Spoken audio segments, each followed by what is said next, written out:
एक खोटं बोलू बाई, दोन खोटं बोलू, दोन खोटं बोलू बाई, तीन खोटं बोलू. 12 चौकी वाडा, दारात गाडी घोडा, घोड्याला खायला पुरण पोळी, बाई रुपेरी थोडा. आडबाई आडोनी आडाचं पाणी काढोनी, कळशी भरते सोन्याची सून थोरा मोठ्याची.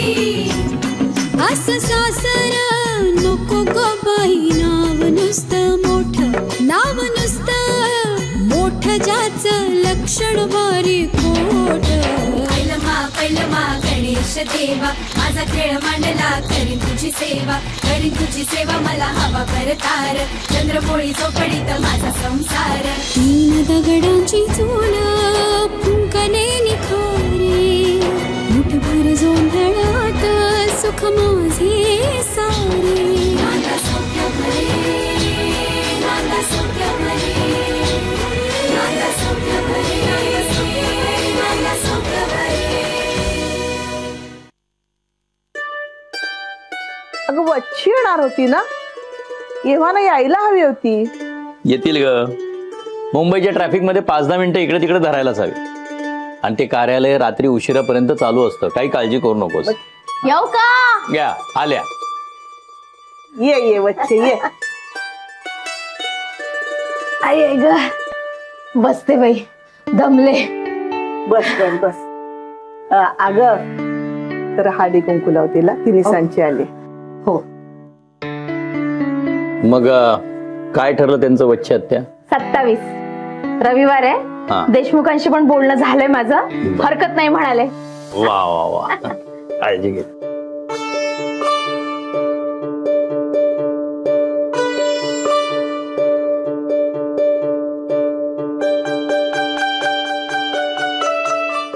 तोंड गोड करा. बरं अहो, तुम्ही कार्यालयात फोन करता ना? कार्यालय? नाही फोन नको, मला वाटतं मी जाऊनच येतो आता, नाही का? त्यांना ऍडव्हान्स दिलेला आहे, शिल्लक रक्कम देऊन येतो. मी निघतो. येतो वच्छेत. हो. ते अंजली, ते साखरपुड्याचं कार्यालय फिक्स झालं का? हो, म्हणजे त्या कार्यालयात तो छोटासा हॉल आहे ना साखरपुड्याचा, तो बुक केला आपण. छोटा हॉल? अगं हो, म्हणजे बरं पडेल ना. ते अनंत चतुर्दशी आहे ना, ते कार्यालय कसं एका बाजूला आहे ना, समुद्राच्या रस्त्यावर नाही, येणाऱ्या जाणाऱ्यांना बरं पडेल ना ते, नाही का ग? बरं वच्छे त्या मला सांगा, तुम्ही चहा घ्याल की सरबत करू? कुणीतरी विष द्या आणून मला. आता त्या 5 स्टार हॉटेलचं काय करू?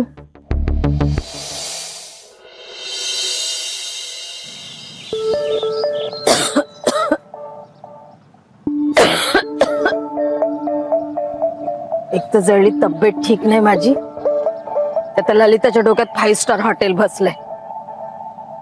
तिला त्या मंगल कार्यालयाबद्दल सांगितलं तर बिथरेलच. आणि देशपांड्यांना हॉटेल काही परवडायचं नाही. काय करू? मी सांगितलं तर डरकाळीच पडेल अंगावर माझ्या. एक निस्तरलं ना का दुसरं येतं. कोणाला सांगू?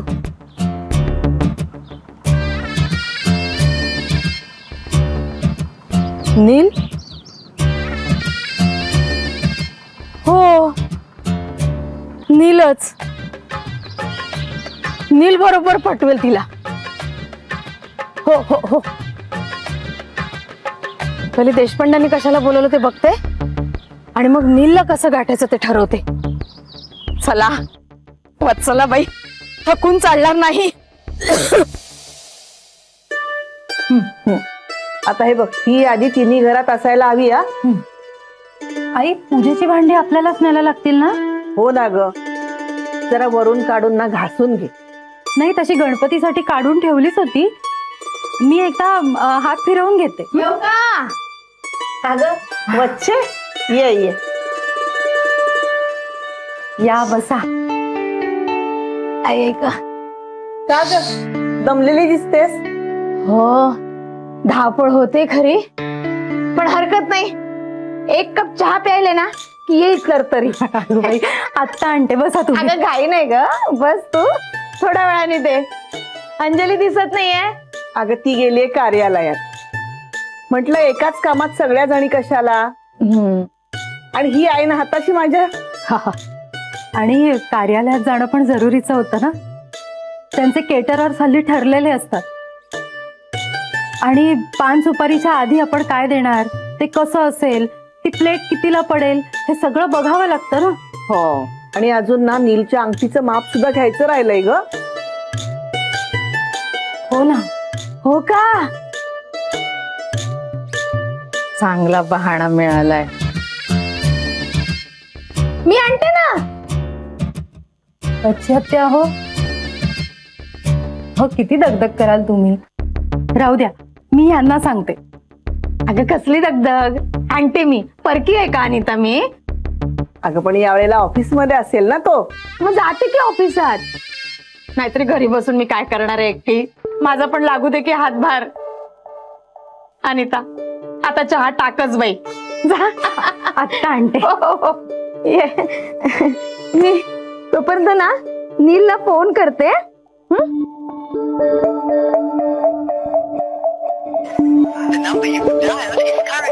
काय ग बाई, कुणाशी बोलतोय हा एवढा. ए तुझं काय चाललंय हे, मला भेटत का नाहीयेस. सॉरी तुम्हाला सांगायचंच राहिलं. संपदाताईचा साखरपुडा आहे ना, त्याच तयारीत जरा बिझी होते. हो का, बर चला बरं झालं. अरे हो, पण तुम्हाला नाही ना येता येणार. तुमची काहीतरी कॉन्फरन्स वगैरे आहे ना लोणावळ्याला. हा पण काय ग, मी जर नाही आलो ना तर महेशला आणि विशेषतः संपदाला खूप वाईट वाटेल ना. त्यामुळे मी येणार आहे. मी लोणावळा कॅन्सल करतो. नाही काही हरकत नाही. काम आधी. आणि तसंही संपदाताईला काही वाईट वगैरे वाटणार नाही. ती खूप प्रॅक्टिकल आहे. हो, किती छळतेस ना तुम्हाला. हा अशीच आहे मी. हो, पण मी कसं आहे तुला कळलं नाही अजून. एकदा लग्न होऊ दे, मग तुला दाखवतो कसं छळतात.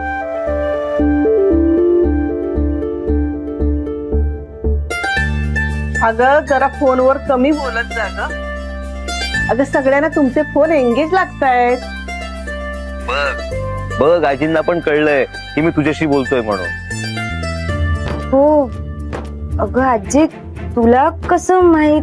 अगं मलाच काय, सगळ्या जगाला माहितीये तू सारखी फोनवर नीलशी बोलत असतेस. अगं त्या वच्छीला नीलशी बोलायचं होतं, शेवटी कंटाळून माझ्याकडे निरोप देऊन गेली बिचारी. काय झालं, वच्छी मावशींना काय बोलायचंय माझ्याशी. आजी तुला बोलायचंय का त्यांच्याशी. नाही मी नाही ग बोलत, त्याला एवढाच निरोप दे म्हणावा. अंगठीचं माप घेण्यासाठी वच्छी ऑफिस मध्ये येते. नाही म्हणजे साखरपुडा करायचा आहे ना, की नुसतंच आपलं बोलत राहायचंय फोनवर. ऐकलं का. काय जळलं मेलं ते. ऐकलं का. ठेवते फोन. एक मिनिट. साखरपुडा तर संपदाचा आहे ना, मग वच्छी मावशी माझ्या अंगठीचं माप घ्यायला का बरं येतात. आता वच्छी आत्या पोहोचतीलच तुमच्याकडे, त्यांनाच विचारा. Bye bye bye bye. हा वच्छी मावशी इकडे. तू बाहेर कसं इकडे. हा तुम्ही स्वरानीच्या घरून निघालात ना, तेव्हा मी तिच्याशीच फोनवर बोलत होतो. आजींचं बोलणं ऐकलं मी. मला बाहेर जायचं होतं, म्हटलं खालीच थांबू तुमची वाट बघत. तो इकडेच थांबलो होतो. हो ग बाई, किती शहाणा आहेस रे बाळा. बरं झालं खालीच भेटलास. मला त्या बिन माणसाच्या लिफ्ट मध्ये चढायची भीती वाटत होती. बिन माणसाची लिफ्ट, तिला ऑटोमॅटिक लिफ्ट म्हणतात. अरे तेच ते. आम्ही कुठे आहोत ऑटोमॅटिक. आम्ही आपली जुनी माणसं, आम्हाला चावी द्यावी लागते. वच्छी मावशी तब्येत ठीक आहे ना तुमची. नाही एकदम लो वाटतात जरा. ते जरा जागरण झालं ना रे, त्यामुळे थोडी मरगळ आली आहे. बाकी काही नाही. मी काय म्हणते नील, तुझ्या अंगठीचं माप घ्यायचं होतं. कसं देशील.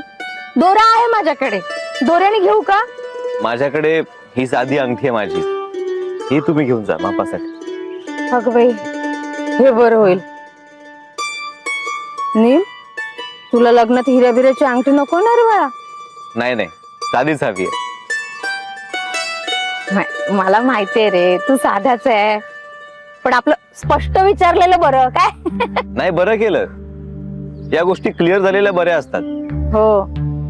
आणखी एक गोष्ट, साखरपुडा मंगल कार्यालयातच होईल, म्हणजे हॉटेल वगैरे बुक करणं परवडणार नाही रे त्या लोकांना. वरची मावशी, त्यांच्या घरातली सगळ्यात बहुमूल्य गोष्ट देता येत ते मला.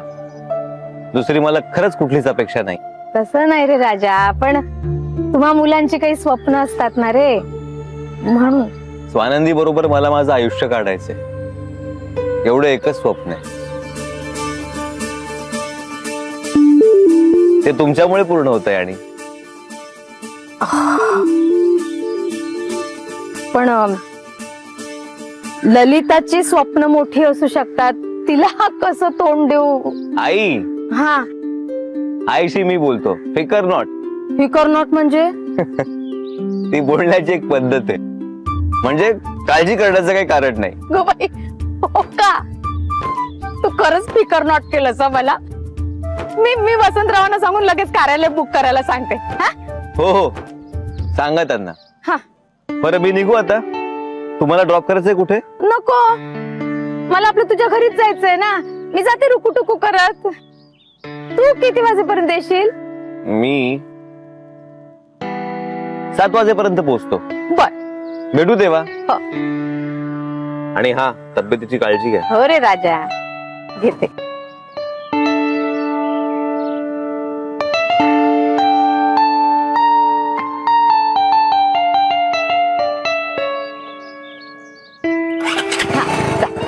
नीट जा.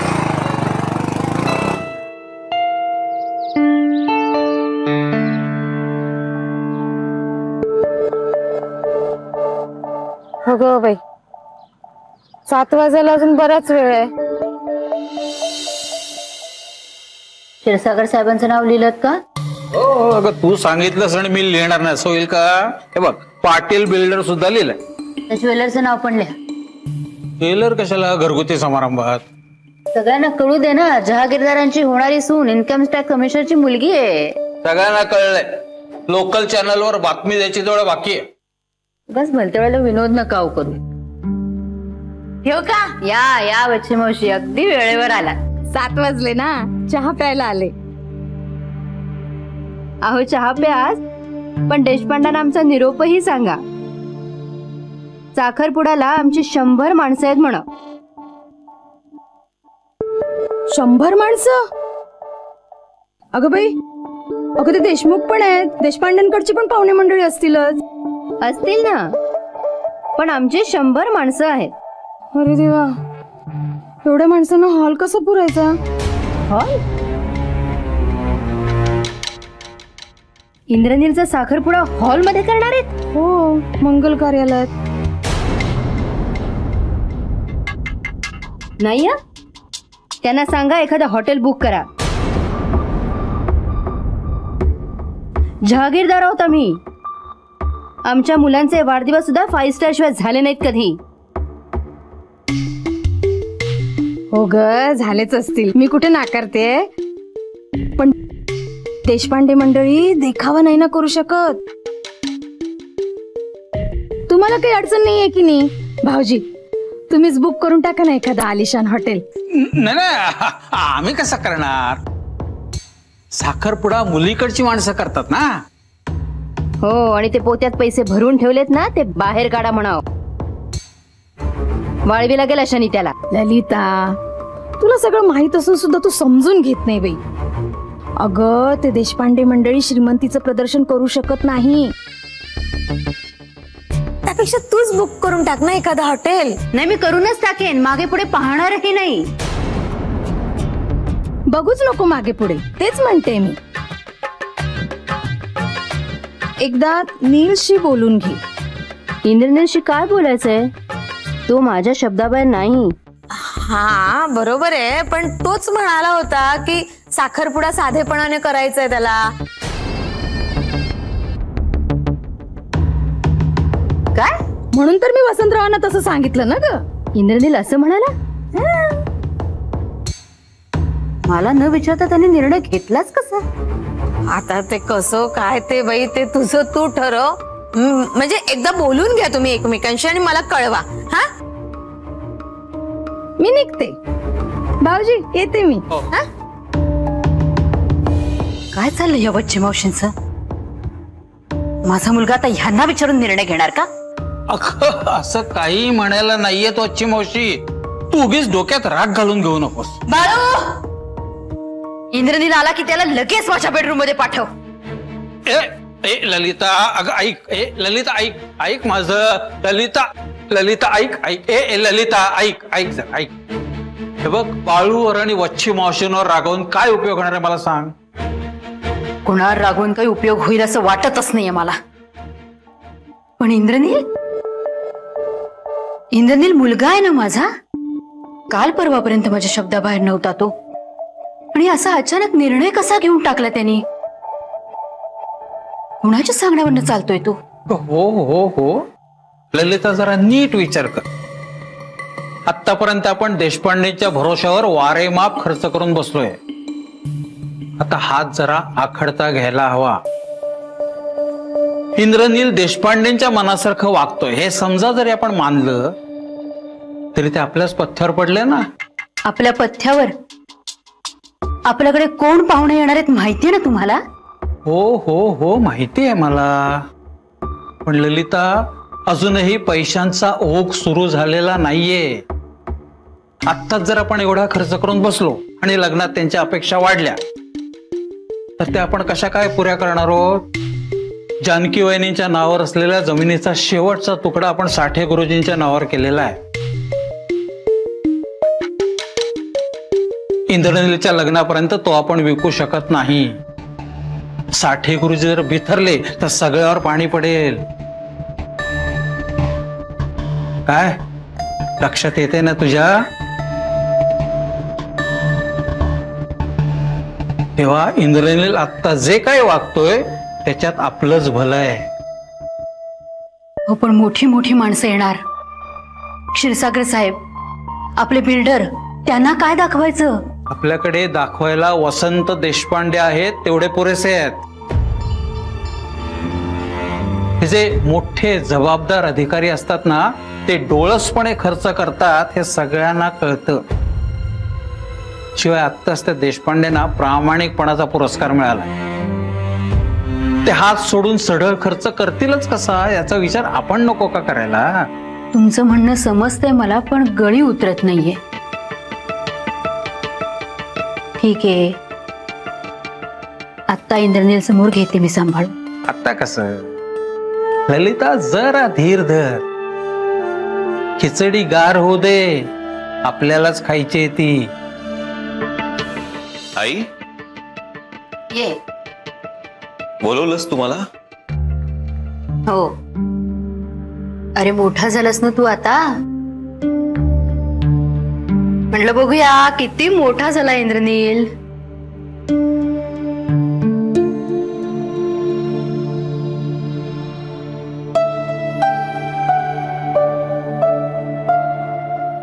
रागवलेस माझ्यावर? माझ्या रागाचं काही आहे का तुला? आई, सगळ्यात आधी मी तुझ्याच मनाचा विचार करतो. पण साखरपुड्यात एवढा खर्च करणं मला नाही आवडणार आहे. महाराष्ट्रात सगळीकडे दुष्काळ पडलाय. लोकांना घोटभर पाणी मिळत नाहीये प्यायला. शेतकऱ्यांची कुटुंब उपाशी झोपतायत. आणि अशा वेळेस आपण आपली श्रीमंती दाखवण्यासाठी अवास्तव खर्च करायचा, आई, हे नाही पटत मनाला. आणि ते योग्य पण नाही दिसणार. ललिता, इंद्रनील बरोबर बोलतोय. इंद्रनील, आपण खर्च वाचूया. ते सगळे पैसे दुष्काळग्रस्तांना देऊया. एवढेच आपल्यालाही आशीर्वाद मिळतील. मला खरंच खूप अभिमान वाटतो तुझा. तू म्हणतोयस ना तसंच करूया आपण. थँक्यू आई. जा फ्रेश हो. आत्ता चालस ना, मी चहा पाठवते. जा.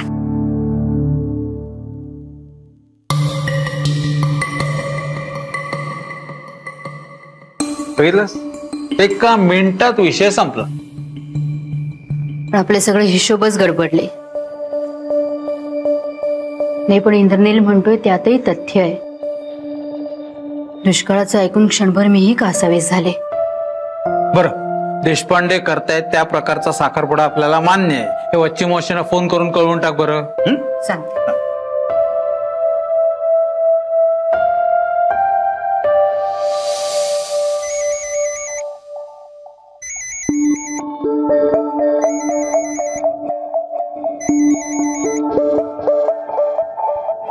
हा बोल ललिता, काय ठरलं?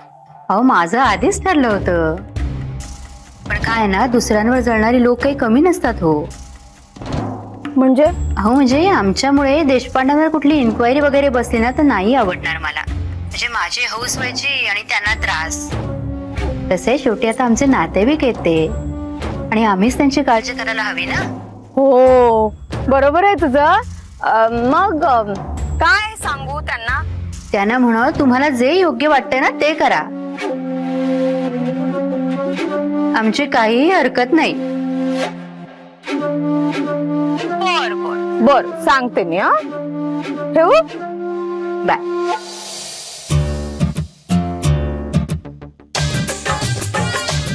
नाक दाबल्याशिवाय तोंड उघडत नाही म्हणतात ना, तेच खरं. कशी आली लाईनीवर?